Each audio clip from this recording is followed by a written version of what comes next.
여러분 안녕하세요. 핫설입니다. 이번 시간에는 방생된 똥차 한번 모시고 왔습니다. 제목 똥차의 눈물. 원제 내년에 결혼을 약속한 여친, 얘 마음이 변한 것 같아요. 제발 도와주세요. 여러분 안녕하십니까? 저는 34살의 평범한 남자인데요. 정말 부끄럽지만 제가 지금 인생 벼랑 끝에 서 있는 느낌이라 쪽팔린 무릅쓰고 이렇게 간절히 도움 요청합니다. 29살인 여친이 저를 버리고 가버렸는데요. 이러다 사람 죽어. 아니 제발 저 좀 살려주세요.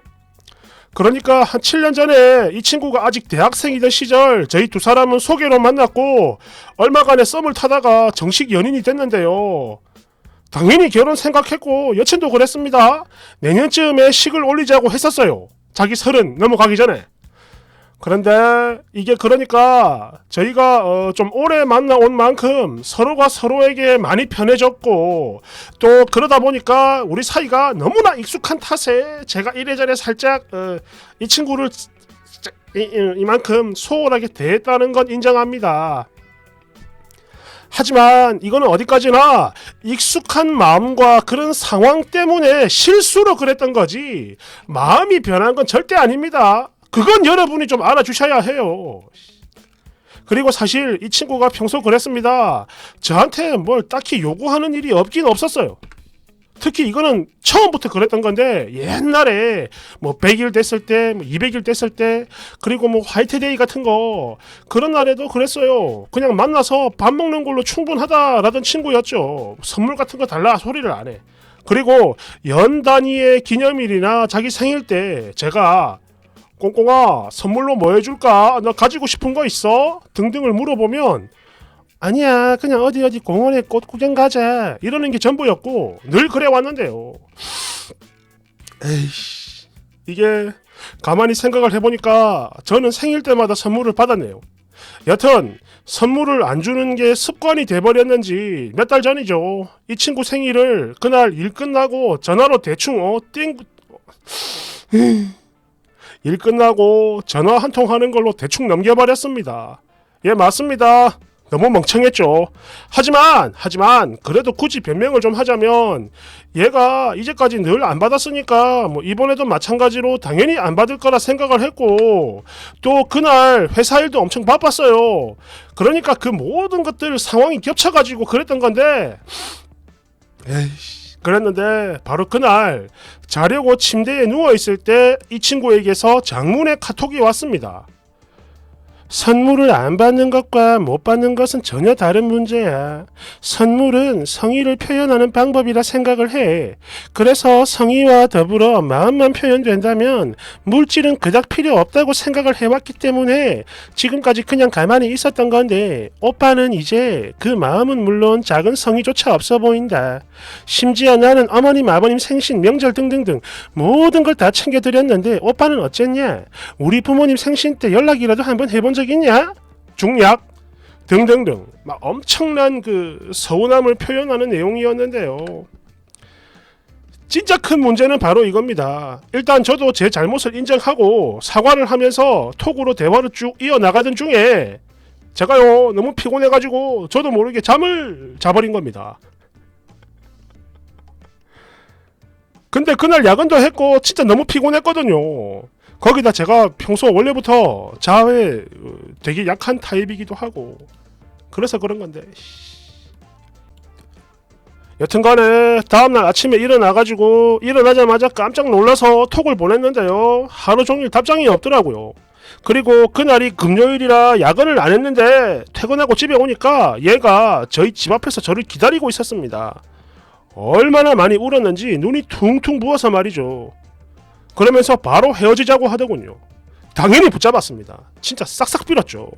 그리고 몇 시간 동안 계속 이야기를 나눈 후에야 겨우겨우 용서를 구할 수 있었는데 이게 또 그냥 용서를 해주는 게 아니더라고요. 용서를 해주긴 해주되 조건이 있었는데 그러니까 얘 말이 나는 죽어도 오빠랑 결혼 안 할 거야. 하지만 오빠 나이가 있으니까 선 봐도 돼. 그러다 결혼할 여자 생기면 그때 말해. 아무 미련 없이 바로 보내줄게.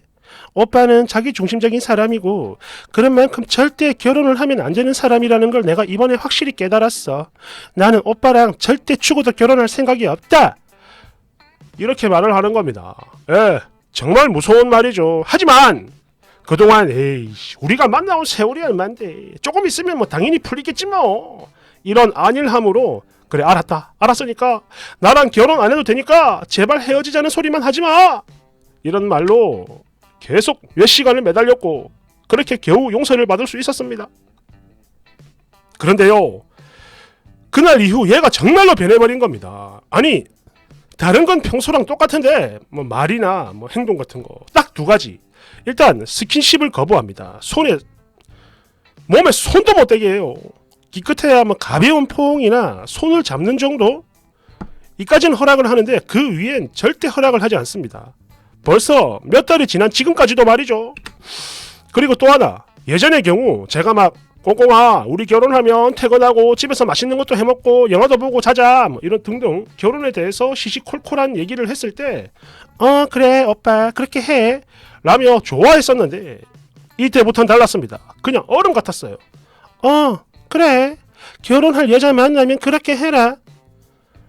와 진짜 가차없이 선을 확 그어버리는데 이건 뭐 너무 무서워서 무슨 말을 못하겠는 겁니다. 거기다 2주 전에 있었던 저희 친형 결혼식에도 안 왔고요. 또 하루는 같이 있다가 우연히 길에서 저희 엄마를 만났는데 이때 저희 엄마가 아이고 우리 며느리 이러면서 반갑게 인사를 하셨거든요. 그런데 얘가요 헐 아주머니 저 이제 아주머니 며느리 아니에요. 딱 이러는 겁니다. 웃으면서 단 한치의 흔들림도 없이 말이죠. 게다가 원래는 어머님이랑 호칭을 썼는데 아줌마라 그랬어. 그래서 저는 이때 처음으로 등골이 오싹해짐을 느꼈고 이게 지금 장난이 아니구나 라는 생각에 정말 필사적으로 잘 해주려고 했었는데요. 그럼에도 불구하고 얘는 마음이 단 1도 변하지 않더라고요. 안돼 나는 아무리 생각을 해도 이 여자밖에 없어요. 단 한 번도 다른 여자는 생각을 해본 적이 없습니다. 그랬는데 제가 또 실수를 했나 봅니다. 그러니까 이 친구가 좀 좋은 회사에서 일을 하는데요. 뭐 공기업 아니면 대기업 정도 되는가 봅니다. 그런데 얘한테 계속 대시를 하는 놈이 하나 있습니다. 같은 직장에. 나이는 32살이라고 하더군요.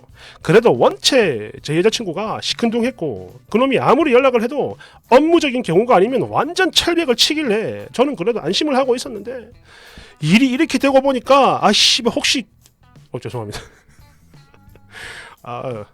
혹시 그놈한테 갔나 싶고 그러니까 저희 장인어른이 그 자식의 고등학교 은사님입니다. 그러다 보니까 이 자식이 그걸 핑계로 철마다 때마다 저희 아버님과 어머님이 좋아하는 과일을 싸들고 여친의 집을 찾아가고 그랬었나 본데 물론 여친은 그러지 말라고 만류를 했었지만 이거는 네가 아니라 선생님께 드리는 거야 라며 말리기도 애매한 그런 그지 같은 경우가 좀 많이 있었습니다.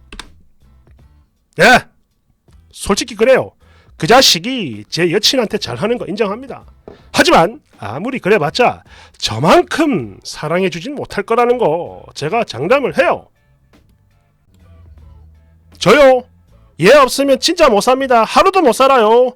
제 주변을 둘러보면 온통 이 친구 흔적뿐입니다. 스킨로션, 면도크림, 입는 옷들은 물론이고 거기다 베개까지 전부 다 얘가 사준 거 아니면 골라준 건데 그렇지 않습니까? 제 삶에 있어 이렇게까지 깊게 스며든 여자를 제가 어찌 놓겠습니까? 물론 오래 만나온 탓에 너무나 익숙해지다 보니까 이래저래 살짝 소홀했던 건 충분히 인정하지만 그런 만큼 이제는 정말 잘할 자신이 있다고요. 그런데 얘가 그 기회를 안 줍니다. 그러니까 4일 전에 저는 정말 잘하고픈 마음에 뭐 그래 이것도 실수는 인정합니다 하는데 어쨌든 잘하고 싶어서 그런 건데 그날 얘 마음도 좀 풀어줄 겸 좋은 데이트를 좀 하고 싶어가지고 일부러 반차 내고 영화표도 미리 끊어놓고 데이트 계획을 짜면서 설레는 마음으로 기다리고 있었는데 얘가 갑자기 예정에도 없던 나한테 말도 안 했던 부서 회식을 한다는 겁니다. 못 온다는 거예요 나한테. 거기다가 지가 말만 잘하면 바로 빠질 수 있으면서 그럴 생각조차 없어 보이더라고요. 그래서 그게 너무 섭섭한 마음에 어떻게 작은 충돌이 있었는데 아니야 남자답게 그냥 다 솔직하게 말하겠습니다. 그 새끼랑 같이 있을 거란 생각에 너무 화가 나가지고 그래가지고 제가 좀 말실수를 하긴 했어요. 그러자 역시 오빠는 안 될 사람인가 보다. 끝까지 본인밖에 모르네. 라는 말을 끝으로 연락이 안 됩니다. 3일 내내 아니 4일 내내 집으로 찾아가도 안 만나주고 어머님 아버님도 왠지 정 같지가 않아요. 말로는 잘 풀어봐라 이러시는데 반응이 너무 시큰둥해. 거기다 도움도 안 주시고 이거 혹시 그 자식 때문인 걸까요? 여하튼 저 지금 가슴이 확 찢겨 나가는 기분인데 도대체 어떻게 하면 얘 마음을 돌릴 수 있을까요? 제발 좀 도와주세요. 이러다가 사람 죽겠습니다. 제가 뭘 어찌해야 하는지 제발 부탁드립니다. 댓글 1번. 와우, 졸라 조마조마했는데 마지막에 너무 시원하다. 넌 끝났어 병신아. 그러니 얼른 꺼져. 팅! 2번. 이 새끼는 자기 여친 마음을 아니지 전 여친이죠. 전 여친 마음을 지가 얼마나 아프게 했는지 그런 자각 자체가 아예 단 1도 없는 놈이네. 그지 같은 놈. 야! 너 분명히 말하는데 너는 새끼야 진짜 끝이야 끝. 포기해. 3번. 그 새끼 때문이 아니라 너 때문이다 이 등신아. 4번. 아니 전 여친이 뭐 대단한 선물을 바란 것도 아니고 그저 맛있는 저녁 식사하면서 편지 한 통만 써줬어도 이런 일은 안 생겼겠지. 아 고소해. 끌끌끌끌끌끌. 5번. 너는 완전히 끝났어요. 아니 사실 그 전에 너그 어머니한테 저 이제 며느리 아니에요 아줌마 라고 말했던 순간 이미 끝난 거요. 알겠어요? 마음이 완전히 간 거라고. 포기해. 넌 끝났어. 6번. 너 같은 님에겐 조언이 의미 없어요. 지가 뭘 잘못했는지 하나도 모르는데 무슨 조언이야. 뭐 익숙해서 그랬다고 개소리 하지 마세요. 지는 매번 다 받아 처먹고 여친은 안 받으니까 그래서 안 좋지 뭐. 이런 미친 사고를 하는 인간에게 조언이 무슨 필요해. 아 아니다. 하나 정도는 해줄 수 있겠네. 얼른 밖에 나가서 되져버리세요. 7번. 이야 진지하게 사과를 하고 있던 중에 잠을 잤다니 끌끌끌. 진짜 기가 차서 말이 안 나오네. 아이고 미친 똥차. 아우 시원해. 그러니까 있을 때 잘해야죠. 있을 때 이 그지 같은 축하합니다. 고마워요.